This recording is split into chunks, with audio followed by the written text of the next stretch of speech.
How goes the family? Welcome back to Layers Anything Goes. Hope you guys had a great Veterans Day weekend. Thank you to all your vets for your service. You guys keep rocking on and making not every not only everything better, but taking care of the country and all that good stuff and your families all at the same time. Uh, the snow might be coming to the DMV area lately, but compared to the Midwest and Northeast, they're probably like what snow? We get 2 inches and everything, and I mean everything, shuts down from schools to jobs to everything. So I know folks in the Midwest and the Northeast laugh at us like those Marylanders, DCers, and Virginians. They just act like a bunch of punks when the snow comes. But I digress. Today we're going to talk about a book that I've recently just read and one of my favorite comedians, Jon Stewart. The book is The Angry Optimist, and here is the book to give you the good old proof that I'm not just talking, but I'm actually doing. So, anyways, this is a great book. It talks about basically Jon Stewart's upbringing, his lifestyle, with his current family that he has, the upbringing with his family as a child. And if you don't know who Jon Stewart is, because I grew up watching him on multiple movies as a child. As a teenager, I remember seeing him in one of my favorite movies back when I was a teenager called The Faculty, and it had a bunch of other stars in the movie. It was like Usher's first actual acting debut, so it was actually a good movie. And it was just basically a movie about aliens taking over the world, and Jon Stewart actually became an alien.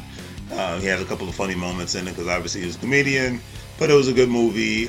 At the end of the day, if you don't know who Jon Stewart is, he's a famous comedian who hosted one of my favorite shows known as The Daily Show. And he hosted it from the years of 2006 to 2015. Now most people would know, especially the Generation Z and Millennial Generation, they know Trevor Noah is the person who's actually hosting The Daily Show right now. And Trevor Noah's doing a great job.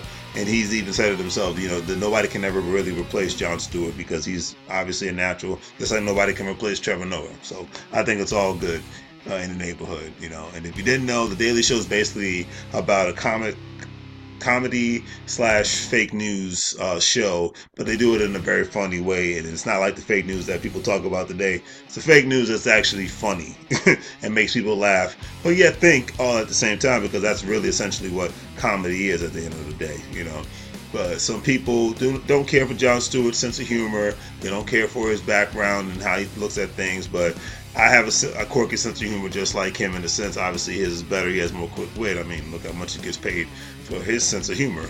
But I don't take things that seriously. I think we live in a society nowadays, people just take too many freaking things seriously, and they don't know how to just relax and chill. It's like they even say a lot of comedians get booed because they speak their mind, because they take it too far. That's the whole purpose of comedy. It's not supposed to be censored, because if that's the point, then a lot of people won't even go to it anymore. It would become boring because you would be killing somebody's skill and craft. But that's just my personal opinion on it. If yours is different, hey, you're entitled to your own opinion. But back to the book, because I will digress about subject matters that I love. That's just it. I mean, it is what it is. Now back to the book. It talks about Jon Stewart, obviously, and his upbringing. But I thought it was very interesting that it talked about Jon Stewart's actual, I didn't even know his real name, was Jonathan Stewart Leibowitz. And obviously he changed it for a stage name. People do that all the time. His upbringing, he was born in New York City. He moved to a suburb, Lawrenceville, New Jersey. That's where he essentially ended up growing up in a regular middle-class family with a mother, father, and a brother.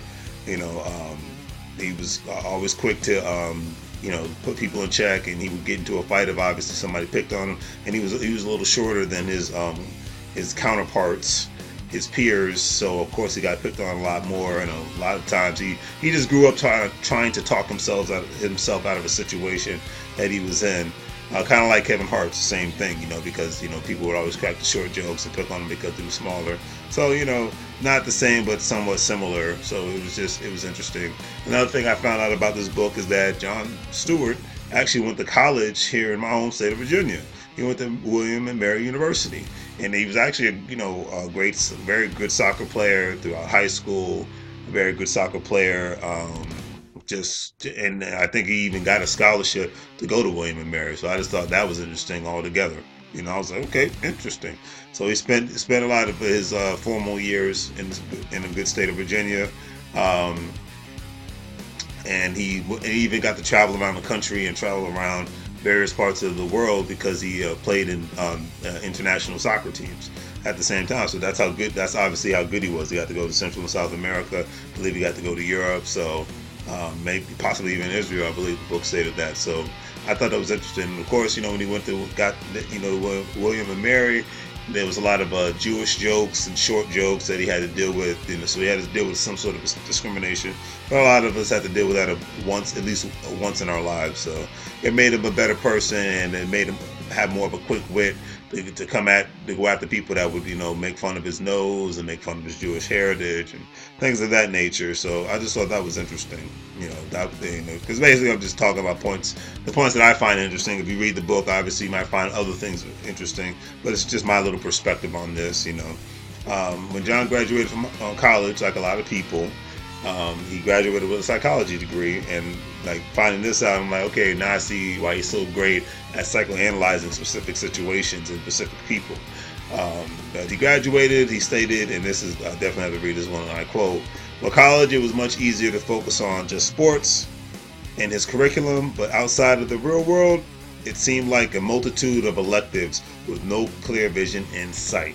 And he went back to New Jersey working a lot of odd jobs, such as a taxi driver, fruit and vegetable peddler, window cleaner, etc., and so on. And I think a lot of people can understand that when they leave college or even when they leave high school. It's like the world just got a lot bigger, and you feel like you're getting a lot smaller, and you don't know which direction you're going to. You go up, down, left, right, sideways. You just don't know where you're going.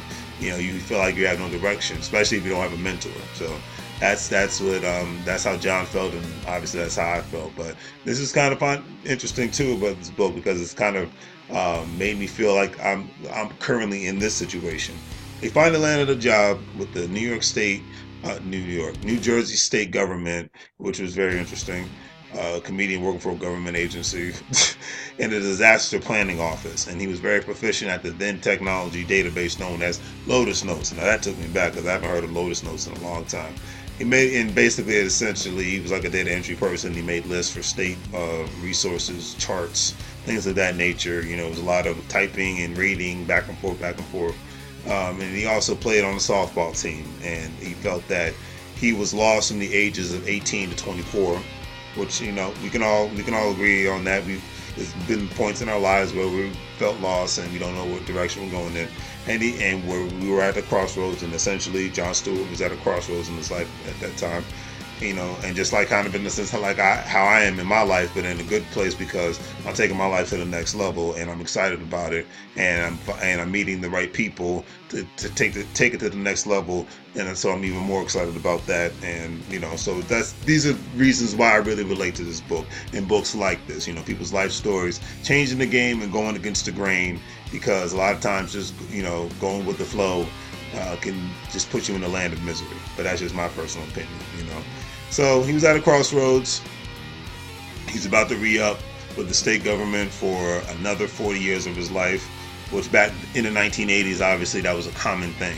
He said jokingly, "I'm way too young for a dental plan." I just find that funny. John was like, "My life isn't bad, but this isn't the life for me right now." And that's how I feel essentially about my life. It's like, my life isn't bad, but I know that this isn't the life for me right now. There's something better for me coming, and I'm on my way. And I'm meeting the right people for it. I'm getting the right mentorship, and I couldn't be more excited about it. And this is how I feel. And he said, "I could play it safe and stay on the job for another 40 years, retire, and possibly become a bitter old guy like the ones in the town that he stayed in. And what the heck, And I can understand that and relate to that, because I've been around people that are very miserable, no matter what age they are, but they're very miserable and bitter, and they want to suck the life out of everybody like a tick. Just a constant tick on you, sucking all the happiness out of your life. And I know what that's like. It's never nice to be in a situation like that. And I've seen that with friends and family members, co-workers, the whole nine. It sucks, and I treat it like a disease. You don't treat it, you cut it out.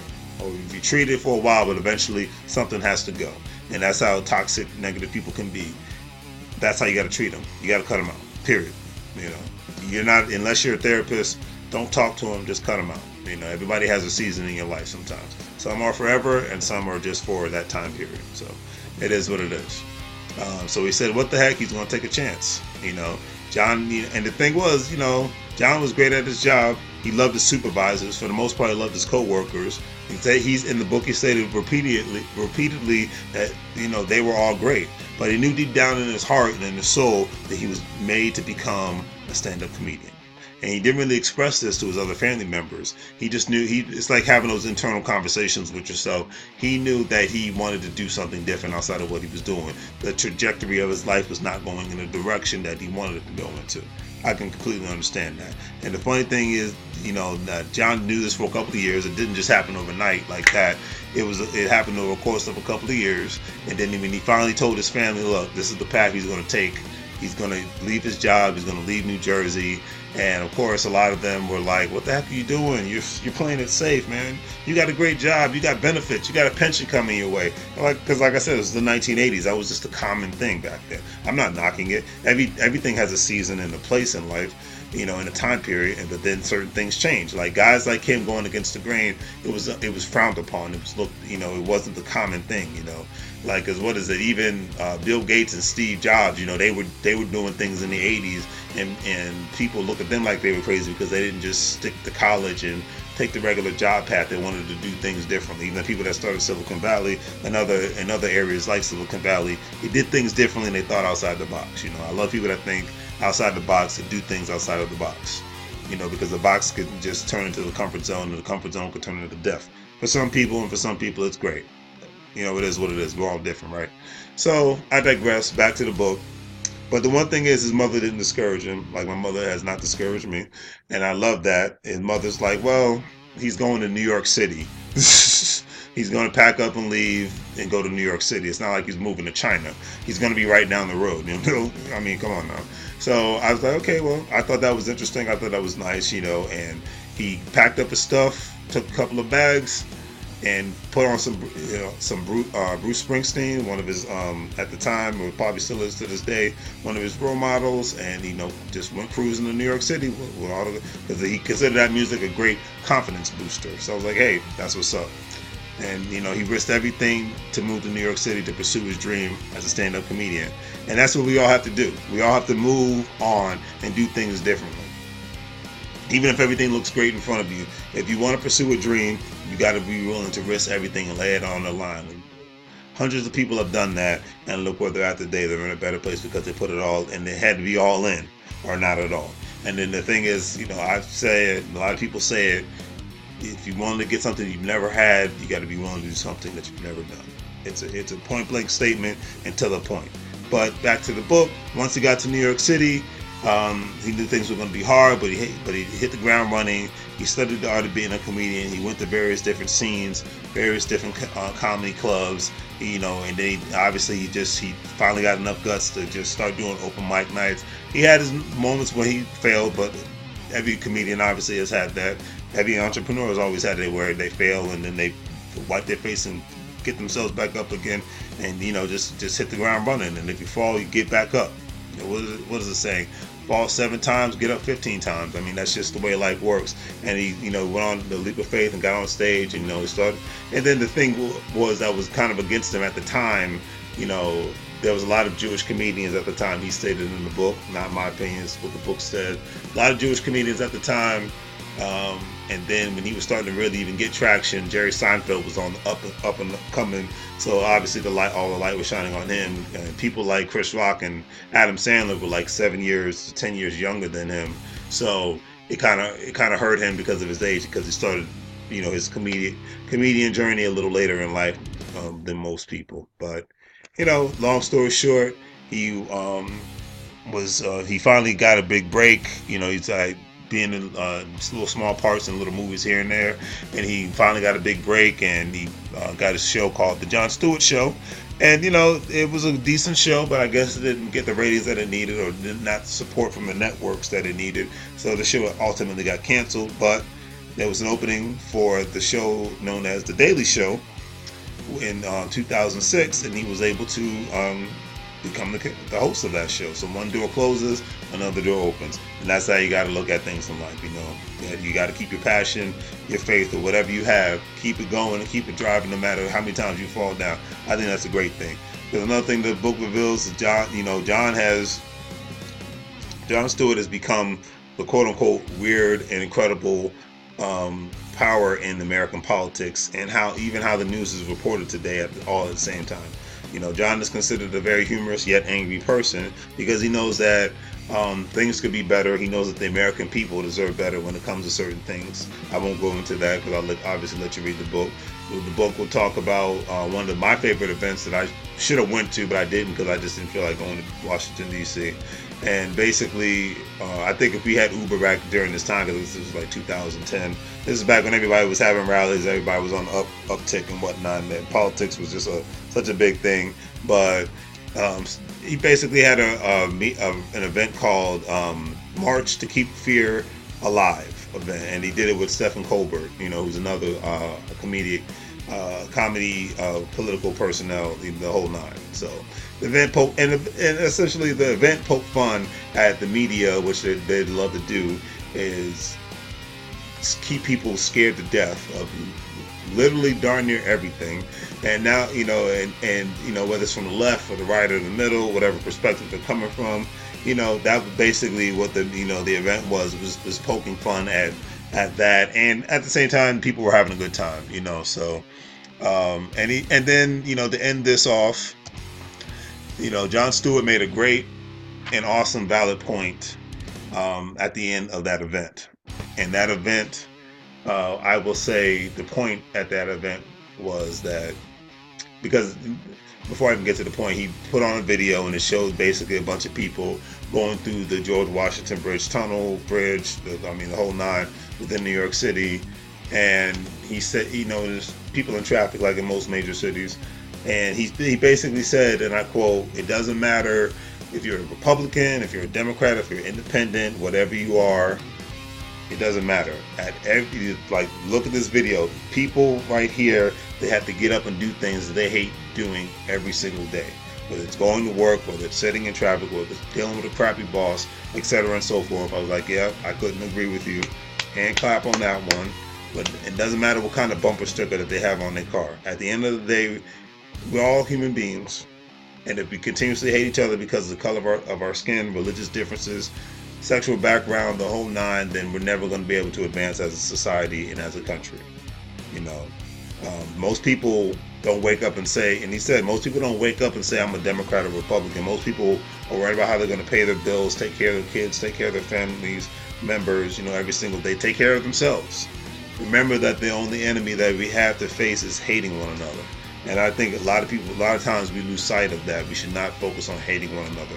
We should focus on loving one another. We should focus on promoting one another within. And I'm not talking about a job promotion. I'm just talking about being on somebody's side and being the best cheerleader, in a sense, from you cheering somebody on, not just cheering an event on and saying, I hope they win. No, you want people to cheer you on, and you need to cheer other people on when they're trying to go after the goals and aspiration. And that's something I try to do. No matter, their goals and aspirations might not be the same as mine, but if it's something you want to do, I say go for it. Because the biggest thing you don't want to look in the mirror when you turn 60-something years old or 70-something years old is that ugly thing called regret. And that's another thing that he even touched on during his last spill for that event as well. So let's learn to do better. And let's remember that with hate and anger, there's no progress. There's stagnation and there's going backwards. Okay? Don't allow hate and anger to eat you up inside, because it can turn into a cancer, and they can essentially kill your soul mentally and spiritually, the whole nine. So let's learn to do better, and let's learn to be better together. Thanks for watching. I hope you guys enjoyed this video. I know I got a little serious on this one, but sometimes you need to just take it there. Please share, please like, and thanks for all of my subscribers that have hung in there with me after this year, because it's been a year since I've had my channel, and hopefully we grow this financial intelligence message in a longer and a better direction. Take care and have a great day.